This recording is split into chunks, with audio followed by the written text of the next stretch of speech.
They don't know what they're doing. There are these patterns and habits and loops that we get into, and they're self-protective because of things that started in our childhood, and we pass those on to our kids and the people around us, and we interact with each other, and we're not even thinking on an awareness level that's recognizing this is bad. This loop needs to be broken. One of the ways that I think about getting shot in the chest and this bullet that I have in between my spine and my aorta is, it's kind of like getting a new car, because what it did for me is it took away some of the calluses that I had in my life about all the violence that was going on in the world. And I started to see it just in a much more raw way. I used to experience the news in a very different way, locally and nationally and internationally, than I had just the day before I got shot, just the week before, the month before I got shot. It connected me more with what was going on in the world. And I got to the place where I'm like,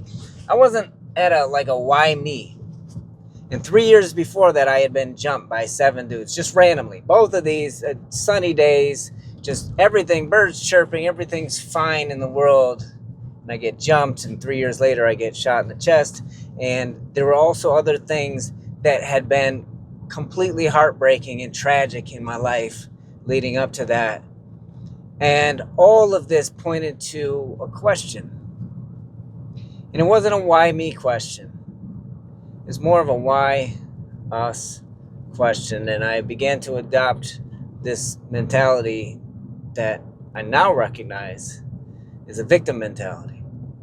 And the tricky thing about the victim mentality is we often think about it for other people, and there's another, it's somebody else, and when there's a negative connotation to it. But what I'll say is this: one of the difficult thing about having this conversation is that even framing the victim mentality as a thing and recognizing it and talking about what it might look like in someone's life or in my life or yours is because there's a negative connotation, we want to avoid it. And even the phrase victim mentality almost makes it seem like you weren't actually a victim, like you're making a bigger deal out of it than it is. And when we talk about it in culture, a lot of times that's what it seems like. You're just playing the victim card right now.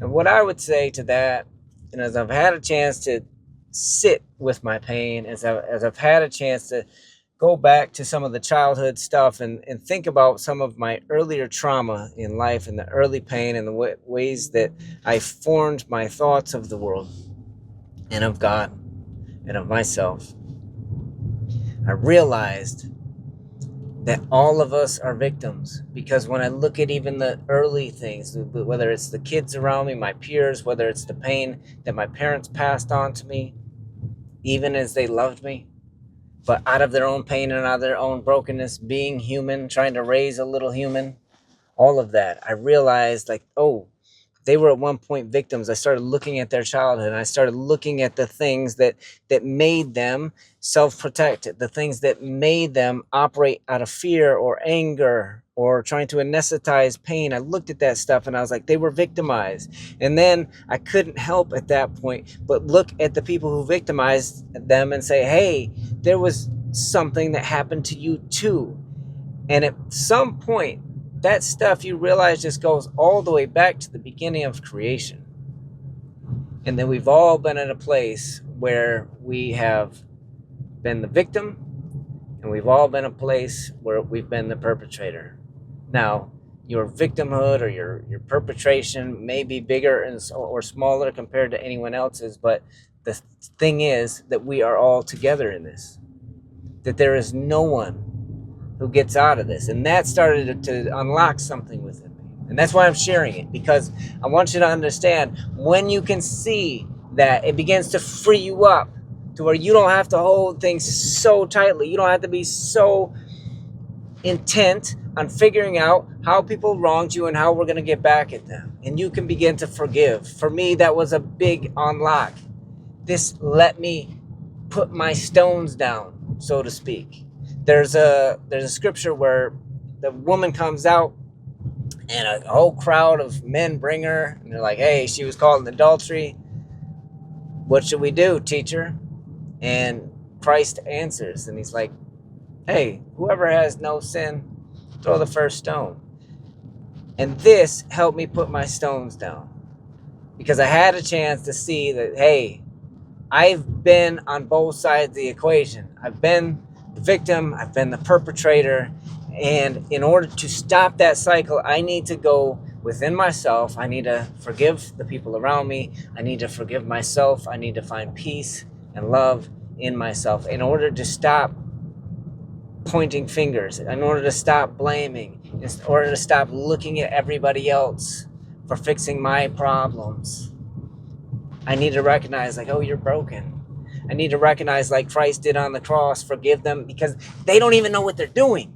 They don't know what they're doing. There are these patterns and habits and loops that we get into, and they're self-protective because of things that started in our childhood, and we pass those on to our kids and the people around us, and we interact with each other, and we're not even thinking on an awareness level that's recognizing this is bad. This loop needs to be broken. We're not even cognitively aware of that, but yet we're doing it.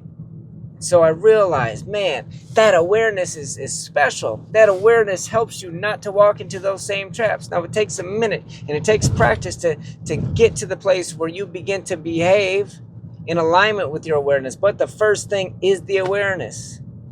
We all are one. We all are one people. Jimmy Cliff said that. You see it everywhere. We are connected. And until we recognize that connection, until we recognize that my negative loops can affect you and meet you in your negative loops, and until I get healing, then we're not going to have wholeness.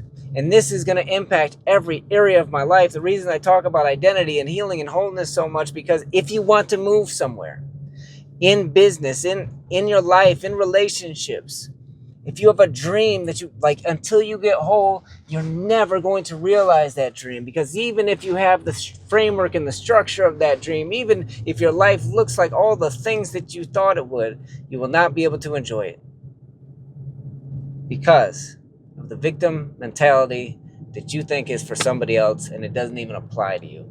But when you begin to operate in forgiveness of yourself and of everyone around you, that's when stuff starts to get magical. Do that.